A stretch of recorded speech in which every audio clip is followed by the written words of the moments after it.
Ibihe byiza kuri mwese mudukurikirana, mudukunda, muduha ibitekerezo kandi muduha encouragement. Ndabashimiye cyane kandi ndabasuhuje aho muri hatandukanye. Hanyuma uyu munsi ndagira ngo tuganire n'umugabo umwe, n'umugabo wakoze ibintu bitangaje, n'umugabo wakoze ibikorwa bikomeye cyane, n'umugabo wagize uruhare rukomeye cyane mu murimo w'Imana, cyane cyane mu bijyanye n'itangazamakuru. Akaba yarakoresheje cyane cyane ubwenge bwe, akoresha amafaranga ye, akoresha igihe cye, akoresha ashyiramo investment muri uyu muziki wa gospel, ndetse no muri showbiz ya gospel muri rusange kugira ngo itere imbere. Uwo nta wundi yitwa Peter Ntigurirwa. Peter Ntigurirwa abantu benshi baramuzi, ariko ku bantu batamuzi, niwe bossi cyangwa se niwe washinze ikinyamakuru cyitwa isange.com. Akaba kandi ari we ufite company yitwa Isange Corporation. Ngewe ubundi urabizi na ibintu by'itangazamakuru ntabwo navuga ko ari byo nize mu ishuri, ahubwo ngewe kugira ngo nze mu bintu by'itangazamakuru njya gufungura Isange, ahantu igitekerezo cyavuye.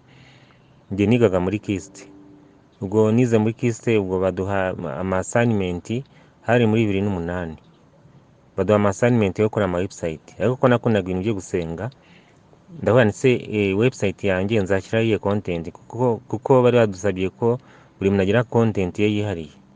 Ndavuga nti ndashyiraho iyo content ko mbona ntamenyeye ibintu byo hanze cyane, reka nikorere content yo mu rusengero. Nibuka ko muri classroom twigagamo turi nk'abana nka 25, ninjye wajyaga mu bintu bya gospel cyane. Noneho ntangira kuvuga ngo reka ndebe mu nsengero mbere wacu muri ADPR ni bantu kina nshobora gukoraho akantu kameze nk'inkuru, nubwo ntari umunyamakuru, nka publishing kuri iyo website yanjye. Ntangira gukora inkuru zo muri ADPR. Nibuka ko nahiriye kuyikorera Amahoro, baranabizi rwose benteroje ko se umunyamakuru wa mbere bagezeho mu bintu bya online ninde, bakubwira ko ari Peter. Kuko unarebye ko ntuze yanjye no kuri profile yanjye iri ya Facebook, hari ahantu nifotoranije nakorera Amahoro muri icyo gihe nyine muri uwo mwaka 2008 2009. Urumva ko ni amateka akomeye. Ubwo rero natangiye cyezo content zo mu rusengero, ariko ikiri website itari hosted yo mu ishuri nyine ndayipresenta, mbona barayikunze, banatwiganaga bati wow ushyize ibintu byo mu rusengero. Mbona ibyo bintu abantu bakunze twigana barabikunze. Sinabana bakunda gusenga cyane, ni ibintu ndamutse mbikoze ba nyirabyo bakabibona neza, akareba byisomera, byagira impact nini cyane. Ko nari mbonye abana twigana babishimye, mpita mvuganirika none ibintu mbyagure, shaka ukuntu najya kuzenguruka mu nsengero nyefata amakuru, none ngiye nyashyireho, nubwo nizitangazamakuru. Ariko icyo gihe nta yindi website uretse The New Times, nta yindi website nabonaga nyine ya host wese amablog gusa abantu ku giti cyabo. Icyo gihe rero umuziki wa gospel nta nubwo wari uteye imbere cyane, hari abahanzi bakeya gusa babikora neza.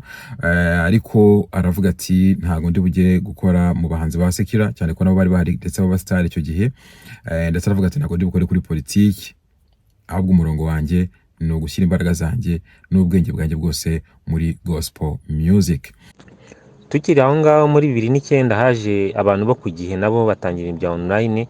Ariko abantu batangira kumwe ati Peter wowe nta kigenda cyawe, reba igihe kiraje kije nyuma yaho umwaka gitangiye gukora, kiri guperforminga kukurusha, kirashyiraho politike, nawe ivanga. Nawe niwe yangiye ndakishijwe, icyo namize ndakizi, ntago najya gukora politike rwose. Abantu baranuka bamirira nabi, abanyamakuru batangiye kunshika bajya ahubwo ku gihe. Abanyamakuru banjye bose aheze bajya ku gihe, ko banaga kirimo guhitinga, njye nandika ibya gospel nyine batabisoma cyane, bishakira inkuru zabiracitse. Nibuka ko n'abantu bo ku Museke nabo icyo gihe baje bajya gutangira Umuseke, nabo turaganira basa nk'abatugisha inama. Nabo ku gihe twajya tugira inama zitandukanye, tukaganira tureba faiblesse y'undi n'iki byose. Bamira bose na ba Emile twajya dukora inama zitandukanye. Hajemo icyo bita guhaha. Icyo gihe guhaha urayizi nawe, nuko wenda tutari cyane ko umuntu twakoranaga ari mu Bushinwa ntiyaza, njya gukora ibindi bitagumaho. Ariko mw'icyo gihe product yanjye yari product rwose igaragara cyane ku isoko kandi abantu bakunze cyane.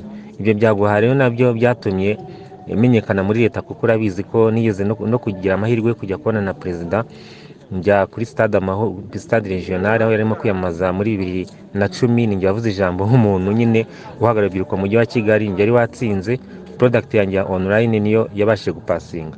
Ubwo rero kuva icyo gihe nibwo twabashije kugenda tubonana n'abantu mu izo nzego tuvugana, baduha amalinki atandukanye, tugenda tudevelopa ibintu bya online. Marezo manyuma nyine tuza kugira challenge y'ibikorwa remezo bitabashije kudukundira muri iyo myaka ya 2012 ko za fibre optique zitaraza, za wifi za MTN zitarazana system ya internet, turabihagarika. Nubwo twaje kubikomeza nyuma ya covid. Yafasha abahanzi benshi rero. Ndibuka ko icyo gihe iyo wajyaga kuri isange.com washoboraga kubonamo cyangwa se kuhabona ibikorwa by'abahanzi batandukanye, ndetse ukababona na profile z'abahanzi. Icyo gihe ntabwo byari byoroshye kuba wakwandika izina ry'umuhanzi, ukabonaho amateka ye, ukabonaho amakuru ye. Byari ibintu bikomeye cyane muri icyo gihe. Ubwo nyine igihe Miss yagiye igenda ishyira noneho mbona uko nyine ashyiraho amakuru abantu bayashima. Noneho nzagura n'umugabo bita Jules César warimbaga mu Nkuru Nziza. Ndumva ntibuka neza ukuntu twahuye by the way, ariko muyo twahuriye mu biterane abona website yanjye arayikunda, aranjoyininga. Ngira ngo uramuzi Jules César, yari umuhanzi. Hamwe atari ko nubwo ushyiraho ibintu by'amakorali n'abahanzi, ibintu by'abahanzi twabishyira bikarebeka neza kandi bakabishima. Dutangira gukora amanuze ama interview na ba Papa Jezi, barabayeme ba Gabi niho twatangiriyeho. Nabishyira nkabona barabyishimiye cyane. Ngenda aho feti mbikunda, nabona inkuru yarebwe ko numva nari umu IT, nanzi gutrackinga nkareba ukuntu abantu basomye inkuru, nkareba ibihugu bavuyemo.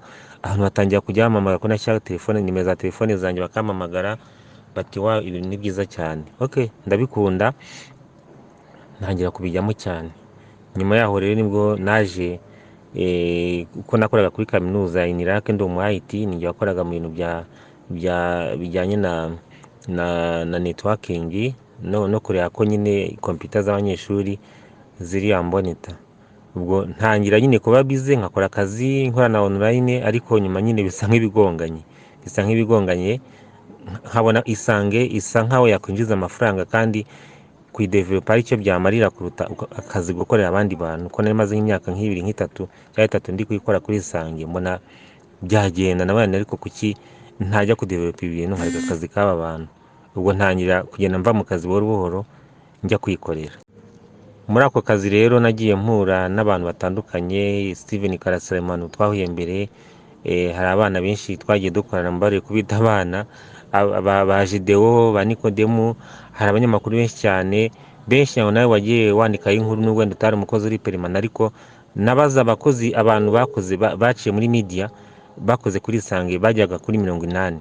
Abaciyemo abonzi nakoze liste yabo, urutonde ndarufite n'urunsa nzarukwereka, bagera kuri 80 abagiye bandikaho inkuru kandi bamaze kugera kuri level iri hejuru rwose, bakora mu institutions zitandukanye, bagiye bikorera, bagiye batera imbere, bagera kuri 80. Urumva rero Isange yabaye nka pipinieri y'abanyamakuru bagiye bacamo bagenda bazamuka kandi bageza kure. Nanjye bigenda binzamura rwose.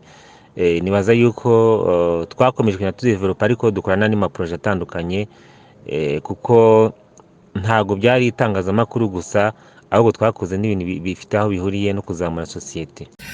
Peter kandi yateguye Sifa Award, ni award yamenyekanye n'icyo gihe aho yahaga reconnaissance abahanzi, ababishop, insengero, abanyamakuru batandukanye, akabaha reconnaissance y'umurimo bakora muri uyu murimo w'Imana.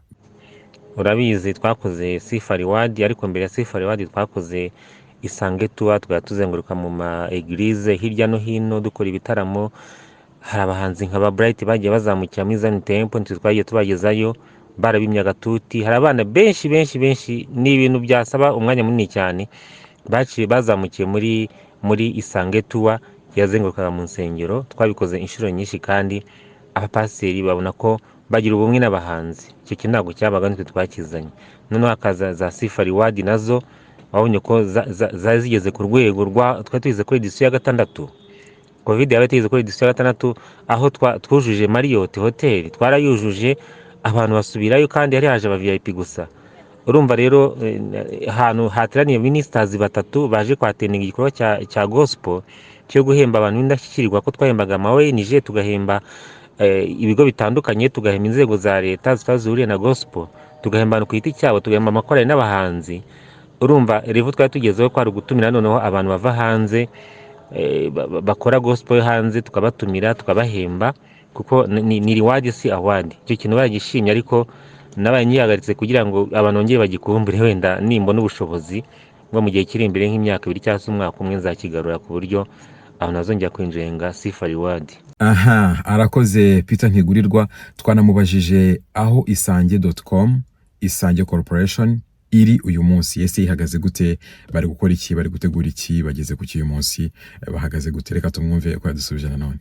Mu by'ukuri rero Isange nakomeje kuyikora kujya 2014 na 5, haza za YouTube rero itangira kwica itangazamakuru 2016 na 7 n'8, nibwo nahise ndevelopa rero ntangira kujya mu nizo byo gukora ama sound proof, mbona nibyo biri kuzana amafaranga cyane kuruta itangazamakuru, kuko namaze no gushaka, wezo maze gushaka nyine nuze charge ziriyongera, ugasanga umwana agomba kujya ku ishuri, ugomba kwishyura inzu, byayisanga niba n'umuseribateri ntacyo mbazwa, cyangwa se mba no mu rugo, ariko aho nshakiye njyayo umwana wa mbere wa kabiri, mbona kubikora byonyine ntabikora n'ikindi kintu cy'umwuga nize mu ishuri bigoye, nibwo nahise njya mu byo nize nyine mu ishuri, bigenda byunganirana. Ubwo rero website nayo nabaye nk'uyigenza gakeya, kuko nabonaga advert zitaza, urabizi itangazamakuru rya Kristo ntago leta yamamazaho cyane. Ibyo nakoze hari duke nagendaga mbona, ariko nkabona ntago bihagije, ndabareka manze mbyitondeshe, kuko ari passion n'ubundi ntawe bizajya, nimbona amafaranga nzabigarukaho mbikore mu buryo professional.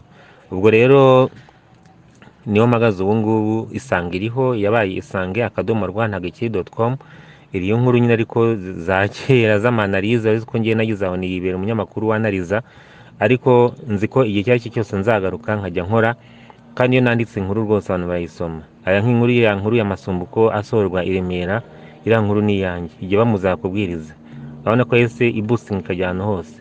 Ngiye nta kibazo ndanaliza, kandi abantu bagasoma rwose, nuko wenda umuntu aba yibereye mu kandi kazi wenda karimo inyungu z'ako kanya zo gutunga umuryango. Ubwo rero ntago naretse gospel, imbuga za gospel nzibaho, hari zo duhuriyeho n'izindi wenda tudahuriyeho, hari z'abanyamakuru ba professionnel ba editor mbaho, ntago itangazamakuru navuyemo muri musindiho. Iyo batumije ntuze z'abanyamakuru njyamo, iyo mbonye mfite umwanya nta kibazo, mbari nzakomeza mu gihe kiri imbere, kandi rwose ndankuraje n'abana bagiye babizamo nyuma, n'abandi bakibirimo twagiye dukorana ko bakomeze bazamure gospel. Natwe ibitekerezo byacu birahari, igihe cyose bazadukenera tuzatubabwira. So numva ari ibyo ngibyo bindi wambaza wambwira ngo usobanurira, unangiye kujya mu nama nyine ku rusengero. Arakoze cyane. Reka mbashimire mwese mwakurikiye kino kiganiro, mbashimire kandi bakomeza kudufasha no kudutera inkunga. Ibitekerezo ni byinshi cyane, ndetse turanezerewe ku bwanyu. Ibi rero tuzabikomeza, kandi abahanzi bagenzi banjye b'abanyamakuru ndetse n'abandi mwese mwabaye muri uyu murimo muwurimo, mukomeze mudutere inkunga, mudufashe, mutugire inama. Tuzakora ibiganiro byinshi bitandukanye, kandi Imana izabidufashamo. Mukomeze mugire ibihe byiza, umunsi mwiza, bye.